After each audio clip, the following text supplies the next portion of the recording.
Physics वाला की वजह से कुछ नहीं तो हर साल कुछ 15,000 बच्चे डॉक्टर बनते हैं, है ना। एवरी ईयर हर साल, मतलब फिजिक्स वाला से निकल के कुछ 15,000 बच्चे डॉक्टर बनते होंगे,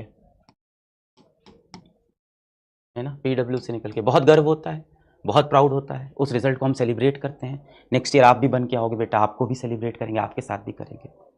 हर वर्ष ऐसे 15,000 डॉक्टर, 10,000 डॉक्टर फिजिक्स वाला से पढ़ के बनते हैं। और हमें लगता भी है कि इन्होंने लाइफ में कितनी बड़ी चीज़ अचीव कर ली भाई, जिसके लिए आप दिन रात मेहनत करते हो नीट के उस पेपर के लिए, उसके लिए इन्होंने मेहनत की, सेलेक्ट हुए, जहाँ जाना आपका सपना होता है वो सपना ये पूरा करते हैं। किसी की रैंक 10,000 आती है, किसी की रैंक 100, तो किसी की रैंक 1 भी आती है।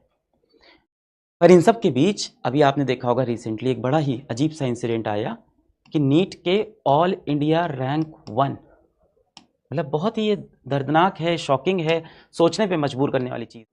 AIR 1, इससे बड़ा सपना क्या ही देखा होगा आपने प्रिपरेशन के वक्त। इससे ऊपर क्या अचीव कर सकते हैं और क्या है हासिल करने को। आपको यही तो लगता होगा ना जीवन में, मेरा इस ये नीट का एग्जाम निकल जाए, मेरा IIT का एग्जाम निकल जाए, मेरी 5,000 रैंक आ जाए, मेरी 500 रैंक आ जाए। और सबसे बड़ा सपना आप क्या देख सकते हो, रैंक 1 आ जाए। और इस एग्जाम के लिए आप पूरा स्ट्रेस लेते हो, परेशान रहते हो, आप कहते हो ये हो जाए तो जीवन में और कोई दुख नहीं होगा। अक्सर बच्चे यही सोचते हैं ना कि ये बस हो जाए, उसके बाद जीवन में मेरे पास कोई दुख नहीं होगा। अब बताइए, ऑल इंडिया रैंक 1 नीट 2017 में आई, और इस बच्चे ने भी, ये तो डॉक्टर हैं बल्कि, अब तो MD कर रहे थे मौलाना आजाद से, मैमसी से, इतने रेपुटेड कॉलेज से MD कर रहे थे मैमसी से, AIR 1 नीट के अंदर। और ऐसे डॉक्टर ने भी, ऐसे बच्चे ने भी खुद से अपनी जान ले ली। मतलब कुछ तो है जो इस एग्जाम से भी बहुत बड़ा है जीवन में। इस बारे में मैंने एक सोशल मीडिया पे थोड़ा सा लिखा तो कुछ लोगों ने बोला कि आपकी गलती है। मैं मानता हूं मेरी गलती है, हम सभी टीचर्स की गलती है, भारत के सभी टीचर्स की, हम सभी पेरेंट्स की गलती है, सारे अभिभावकों की गलती है, और पूरे समाज, पूरी सोसाइटी की भी गलती है। मैं तो बहुत कोशिश करता हूं आपको हमेशा सिखाऊं कि IIT नीट ही जीवन में सब कुछ नहीं है।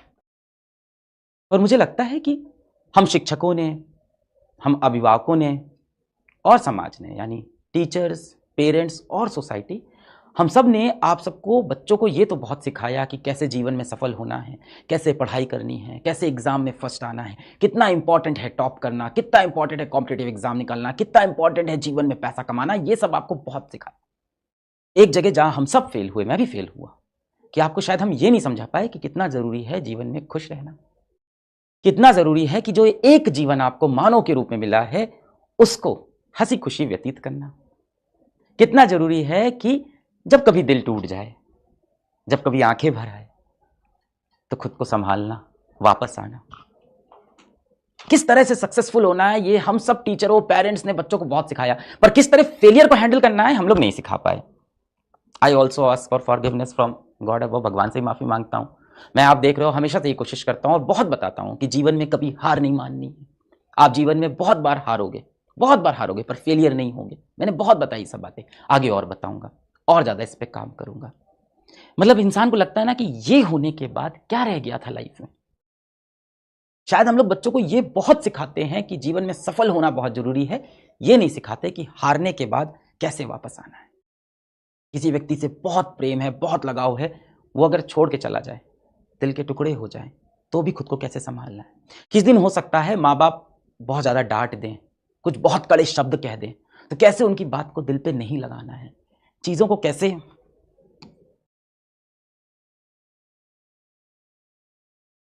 लेट गो करना है, शायद ये नहीं सिखा पाए हम लोग। We all fail, me, all teachers, all parents. अभी तक तो हम लोग बोलते थे उस बच्चे का IIT नहीं निकला इसलिए उसने अपना जीवन खत्म कर लिया, उस बच्चे का मेडिकल का एग्जाम नहीं निकला उसने जीवन खत्म कर लिया, इस बच्चे का UPSC एग्जाम नहीं निकला इसलिए उसने अपना जीवन खत्म कर लिया, वो डिप्रेशन में चला गया। थोड़ा समझ में आ रही थी बात। अब एक बच्चा ऐसा है जिसने रैंक 1 निकाली है, इससे ऊपर कुछ नहीं, और ऐसा बच्चा भी मैमसी में MD कर रहा है, वहां जाके अपना जीवन ऐसा डॉक्टर खत्म करता है। ये एक बड़ा क्वेश्चन उठाता है हम सबके ऊपर कि क्या जीवन में ये एग्जाम सब कुछ है? अगर है तो ये अचीव करने के बाद भी उसके जीवन में कुछ तो कमियां रह गई थी। दैट मीन्स बेटा, this exam is not everything. Life is beyond this NEET का एग्जाम, IIT का एग्जाम, UPSC का एग्जाम, आपकी एक जॉब जिससे आप प्यार करते हो, इन सब के बियॉन्ड जीवन है। It's very important, very very important to understand, इस दुनिया में सबसे ज़्यादा इंपॉर्टेंट आप खुद हो और कुछ नहीं है। चाहे आपके माँ बाप हो, चाहे आपकी बीवी हो, किसी का बच्चा हो, जो भी है, सबसे इंपॉर्टेंट बेटा आप हो।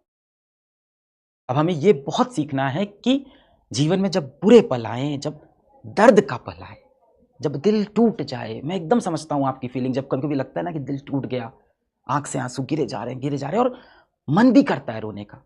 ऐसा नहीं कि कंट्रोल करना चाहते हैं आंसू, मन करता है कि रोएं, दरवाजा बंद कर दे और इस टाइम कोई बुलाए ना, किसी को फेस नहीं करना है, दरवाजा लॉक करके कमरे के अंदर सिर्फ रोना है इस समय, और खुद को कोसना है, खुद को गालियां देनी है, अपने भाग्य को, अपने लक को गाली देनी है, अपने गलतियों को गाली देनी है, खुद से परेशान, खुद से डिसअपॉइंटेड। ऐसे वक्त में कैसे हम चीज़ों को लेट गो करें, ये हम सबको सीखना है एज अ सोसाइटी।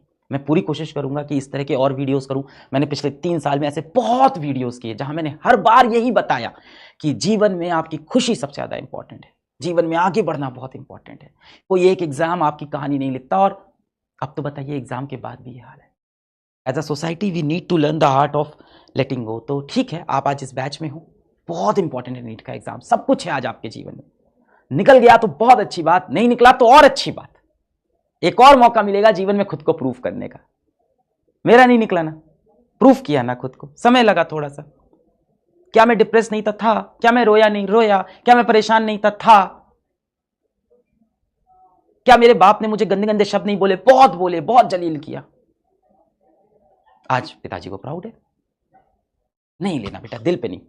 मैं बार बार, मुझे नहीं किसी समझाया, मैं आपको बार बार समझाऊंगा, दिल पे नहीं। 5-10 साल देंगे, जीवन बदलेगा। और जब भी ऐसा फील करें आप, प्लीज बेटा प्लीज, आप या तो अपने दोस्तों से शेयर करें इस चीज को, या PW प्रेरणा आप सर्च कर लें। देखिए, कुछ ऐसा नहीं है जो प्रोडक्ट आपको खरीदना है, ये फ्री सर्विस है। PW प्रेरणा सर्च करें और इस पे जाके आप कॉल कर लें, या इस पे जाके आप मैसेज कर लें, PW प्रेरणा। जब भी बेटा आपको बहुत दुख लगे, ऐसा लगे कि यार जीवन ही का कोई वैल्यू नहीं है, आप PW प्रेरणा हेल्पलाइन नंबर पे जाएं, काउंसलर्स बैठे हैं, उनसे शेयर करें। वो काउंसलर्स अगर आपकी प्रॉब्लम नहीं सॉल्व कर पाएंगे तो और अच्छे काउंसलर्स आपके साथ लगा दिए जाएंगे। ये सारे भी प्रोफेशनल काउंसलर्स हैं। अगर इनकी बातों से भी आप सेटिस्फाइड नहीं हो तो और अच्छे डॉक्टर्स को आपके पास लगाएं। The point is you have to talk about it. मैंने बताया ना, भारत में हर 6 में से 1 बच्चा डिप्रेस्ड है। 1 out of every 6 students in India is depressed. And depression जो आप सोचते हो ना कि एक आदत लग गई किसी को, सिर्फ बोलते हैं लोग, नाटक करते हैं डिप्रेशन का, नहीं बेटा, एक डिसऑर्डर है ये, डिप्रेसिव डिसऑर्डर, एक बीमारी है ये। किसी को भी हो सकती है, आपको भी, मेरे को भी। और अगर आपको लग रहा है कि आपके आसपास किसी को डिप्रेशन नहीं है बेटा, तो आप छलावे में हो। हर 6 में से 1 बच्चे को डिप्रेशन है। तुम्हारे दोस्त, तुम्हारे ग्रुप में, तुम्हारे कॉलेज स्कूल में आगे की सीट पे बैठने वाला बच्चा, इंटरवल में तुम्हारे साथ खाना खाने वाला बच्चा, और हो सकता हो आपका क्लास का टॉपर AIR1 भी डिप्रेस्ड हो। ऐसा कोई बच्चा दिखे तो उसके पेरेंट्स को इन्फॉर्म करने की कोशिश करें, उससे जाके बात करें, उसको कन्विंस करें कि उसको काउंसलर को दिखाना चाहिए, डॉक्टर को दिखाना चाहिए, उसके पेरेंट्स को कन्विंस करें। जब इतना डिसऑर्डर होता है, दिमाग काम नहीं करता, इंसान बहुत गलत स्टेप, कभी अपनी जान लेता है, कई बार दूसरों की भी जान लेता है। ये भी होते हैं इंसिडेंट्स। हमें अवेयर होना होगा, एज अ ह्यूमन इवॉल्व करना होगा। भाई सबसे इंपॉर्टेंट इंसान की जिंदगी, हमें इवॉल्व करना होगा इन एग्जाम्स के ऊपर। छोटा सा मैसेज आप सबके लिए ये था कि ऐसा कोई भी बच्चा आपको दिखता है, उसके कोशिश करें पेरेंट्स को इन्फॉर्म करने की। पेरेंट्स नहीं सीरियसली ले रहे हैं, PW प्रेरणा पे कॉल करें, हम सीरियसली लेंगे। कोशिश करें बेटा, जहां तक हो सकता है कोशिश करें। एक दिन में कुछ नहीं बदलेगा, मेरे ख्याल से एक डिकेड, 10 साल लगेंगे इस कल्चर को बनने में। हम आप मिलकर बनाते हैं। भारत का सबसे बड़ा शिक्षा का प्लेटफॉर्म है, मेरी जिम्मेदारी बनती है। और कभी कहीं देश में ऐसा एक इंसिडेंट होता है तो ऐसा नहीं कि मैं अपने ऊपर इल्जाम नहीं लेता हूं, मैं लेता हूं। रात में सोते वक्त मुझे बहुत बुरा लगता है, ये दिल से बोल रहा हूं। पर मेरा भी वो एक अजीब सा कंफ्यूजन है, पढ़ाएं कि ना पढ़ाएं, पढ़ाना भी तो है। क्या बोले, IIT का एग्जाम इंपॉर्टेंट नहीं है? और अगर कोई इंपॉर्टेंट समझ के कोई गलत कदम उठा लिया तो नहीं बोले। मैं भी उतना ही इंसान हूं जितना आप हैं। आपको क्या लगता है कि मुझे भगवान ने दर्शन दी? नहीं, मैं भी फिगर आउट कर रहा हूं जीवन। मुझे भी नहीं समझ में आता किसी बच्चे को IIT के लिए, नीट के लिए, एग्जाम के लिए, सक्सेस के लिए कितना मोटिवेट करें। कहीं वो लाइन कभी क्रॉस तो नहीं कर देता मैं? मुझे भी ये चीज फील होती है। फिर मैं बोलता हूं कि एग्जाम सबसे इंपॉर्टेंट नहीं। तो जितना आपके अंदर दर्द है, जो आप, या कोई भी जो एलिगेशन, कहीं कोई रिपोर्टर बोलता है कि आप भी तो पढ़ाते हो और आपकी वजह से ऐसा होता है, तो ना पढ़ाएं भैया, क्या करें, पढ़ाना भी तो है। आई थिंक इसका एक बैलेंस ही आंसर होगा लास्ट में, कि हाँ, बच्चों को हमेशा इंपॉर्टेंस बताते रहना कि जीवन में खुश रहना बहुत इंपॉर्टेंट। ज़्यादा समय आपका नहीं लूँगा।